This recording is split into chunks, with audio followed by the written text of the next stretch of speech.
بات سمجھ میں آئی؟ یہ درمیانی بات ہے. تو ایک چیز اولاد کی تربیت کے لیے سب سے پہلی چیز ہے ماحول. ہمارے گھر کا ماحول جب تک ٹھیک نہیں ہوگا تب تک جو ہے ہمارے اولاد زندہ نہیں بن سکتی. ہماری اولاد کو ہم ایمان جیسی قیمتی چیز ان کو نہیں دے سکتے. ہماری اولاد کو ہم یہ چیزیں نہیں دے سکتے. ڈاکٹر اسرار احمد انتقال جو پاکستان والے وہ کہتے ہیں کہ ایمان کے بعد سب سے قیمتی چیز جو اولاد کو ملنی چاہیے ایک ماں باپ کی طرف سے، کہا میری زندگی کا ریسرچ. وہ ڈاکٹر صاحب سب جانتے ہیں کہ میری زندگی کا ریسرچ ہے کہ اولاد کو اپنے ماں باپ کی طرف سے ایمان کے بعد سب سے قیمتی چیز جو ملنی چاہیے وہ قرآن ہے. اور قرآن کے دو لیول ہے. انہوں نے کہا قرآن کا پہلا لیول یہ ہے کہ آپ کسی مولانا سے کسی حافظ صاحب سے آپ خود ان کو پڑھنا سکھا دیں. یہ پہلا لیول ہے، یہ پہلا لیول ہے. اور قرآن کا دوسرا لیول یہ ہے کہ کم از کم وہ جو نماز میں پڑھتا ہے اس کا میننگ خود باپ سکھائے. مولانا کے بھروسے پر خود سکھائے کہ تو جو پڑھ رہا ہے اس کا میننگ کیا ہے. اگر آپ کا بیٹا جو لینگویج میں جانتا ہے اس لینگویج میں اس کو وہ ترجمہ لا کے دے، وہ میننگ قرآن لا کے دے. یہ وہ باپ اس کے سامنے بیٹھے کہا کہ میرا اس کا میننگ یہ کہ یہ باپ کا حق ہے، یہ جو ہے مولانا کا حق، مولانا کا حق نہیں ہے. اور مولانا فرماتے ہیں، ڈاکٹر اسرار فرماتے ہیں کہ جن ماں باپ کو اپنے گھر کا ماحول درست کرنا ہے، اپنا گھر کا ماحول بنانا ہے، تو سب سے پہلی چیز اپنے گھر کے ماحول کو درست کرنے کے ماحول بنانے کے لیے پہلا گھر کا ماحول، پھر فرینڈ سرکل کا ماحول. میں گھر کے ماحول کی بات کر رہا ہوں تو کہا اپنے گھر کا ماحول زندہ بنانے کے لیے اسباب استحضار اللہ، یعنی اللہ تعالی ہمارے دل میں ہے، اس استحضار کے اسباب کو پیدا کرنا. کیا فرمایا؟ آسان لفظوں میں کہتا ہوں، فرمایا کہ ہم ایمان والے، قرآن ہو حدیث ہو، مسلمان ہیں، چاہے مولانا ہے، مفتی ہے، قاری ہے، ڈاکٹر ہے، انجینئر یا گیراج میں کام کرنے والا ہے، ہر مسلمان کی آخری انتہا یہ ہے، چاہے اس کے پاس علم ہو یا نہ ہو، اللہ تعالیٰ کا استحضاء دل میں پیدا ہوگا. استحضار اللہ، اللہ تعالیٰ کا استحضاء کہ اللہ تعالیٰ میرے دل میں ہے، اللہ تعالیٰ مجھے دیکھ رہا ہے، اللہ تعالیٰ میرے ہر اعمال کی خبر رکھتا ہے، میں جو بھی کچھ کروں گا اللہ مجھے پوچھنے والا ہے. یہ استحضاء ہر ایمان والے کی ذمہ داری، ہر ایمان والے کے دل میں ہونا چاہیے. یہ صرف مولانا کے ذمہ نہیں. اچھا، دو چیزیں، ایک ہے علم اور ایک ہے استحضاء. علم اگر کسی نے مدرسے میں وقت لگا کر 2 سال سے لے کر 10 سال کا کورس کر بھی لیا تو علم کا ہونے سے ضروری نہیں کہ اللہ کا استحضاء دل میں پیدا ہو جائے. عالم ہو، مفتی ہو، ڈاکٹر ہو، انجینئر ہو، کوئی بھی ہو، میڈیکل سائنس کے اندر بھی انسان اگر اللہ تعالیٰ کا استحضار ہے، اللہ کا خوف ہے، چاہے میڈیکل کالج کے اندر دین کا ماحول نہیں ہے لیکن اللہ کے استحضار کی برکت سے وہ انسان کی سرجری کرتے کرتے اللہ تک پہنچ جاتا ہے. بہت سارے لوگ ہیں کہ میڈیکل سب سے زیادہ سائنس اور میڈیکل سائنس سے لوگ اسلام قبول کرنے والے بنے سب سے زیادہ. کیوں؟ کیونکہ اللہ نے انسان کی جو یہ بناوٹ بنائی ہے، اللہ نے جو انسان کو بنایا ہے وہ بنانے کے بعد جب انسان غور کرتا ہے تو اس کی زبان سے بھی اختیار کلمات نکل جاتے ہیں، فتبارک اللہ احسن الخالقین. کیسے بنائے؟ اس لیے مولانا علی جنید صاحب کہتے ہیں کہ میں جب کالج کے اسٹوڈنٹوں کے درمیان بات کرتا ہوں اور اس ٹائپ کی اللہ کی کاریگری پر بات کرتا ہوں تو وہ ڈھارے مار مار کر لڑکے لڑکیاں روتے ہیں. لیکن جب میں علماء کے درمیان بات کرتا ہوں تو کسی کے چہرے پر کوئی اثر نہیں آتا.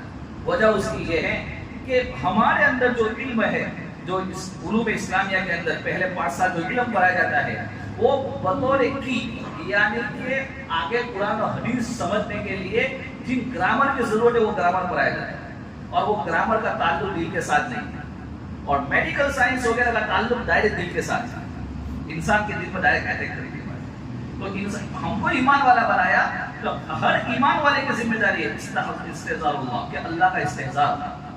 گناہ کرنے سے پہلے، کوئی غلط کام کرنے سے پہلے، دھوکہ دینے سے پہلے، بزنس کے اندر چیٹنگ کرنے سے پہلے، کسی کا حق کھانے سے پہلے اگر 1 سیکنڈ کے لیے اس کے دل میں آ گیا کہ اللہ کیا جواب دوں گا، یہی استحضار ہے. یہی استحضار ہے. غلط کام کرنے جا رہا ہے، پہنچ گیا اور آیا کہ ابھی میں کر لوں گا، اللہ کیا جواب دوں گا، یہی استحضار. کھانا کھانے کے لیے بیٹھ رہا ہے اور کھانا کھانے سے پہلے سوچ لیا کہ اللہ کا دی ہوئی نعمت استعزاء، یہ مقام ہر ایمان والے کی ذمہ داری ہے. اگر یہ چیزیں ماں باپ کے اندر ہے، آپ سوچو تھوڑی دیر کے لیے کہ اولاد کے اندر پیدا نہیں ہو سکتی. تو فرمایا کہ سب سے ایمان جو ہے یہ استحضاء اللہ ہمارے دل میں پیدا ہونا ضروری ہے. اور اس کے اسباب کیا ہے، اس کے وسائل کیا ہے کہ یہ چیز ہمارے اندر آئے. تو کہا اس کا سب سے بڑا اور سب سے ہائی لیول استحضاء اللہ کا پیدا کرنے کے لیے قرآن کریم کی تلاوت. قرآن کریم کی تلاوت چاہے وہ سمجھے یا نہ سمجھے، اگر وہ قرآن کو سمجھتا ہے الحمدللہ بہت اچھی بات ہے، بہت بڑی بات ہے. نہیں سمجھتا ہے پھر بھی قرآن کی تلاوت کر رہا ہے تو فرمایا یہ پہلا لیول ہے کہ قرآن کی تلاوت سے بڑا اللہ کا استحضاء ہمارے دل میں پیدا ہونا ممکن نہیں ہے.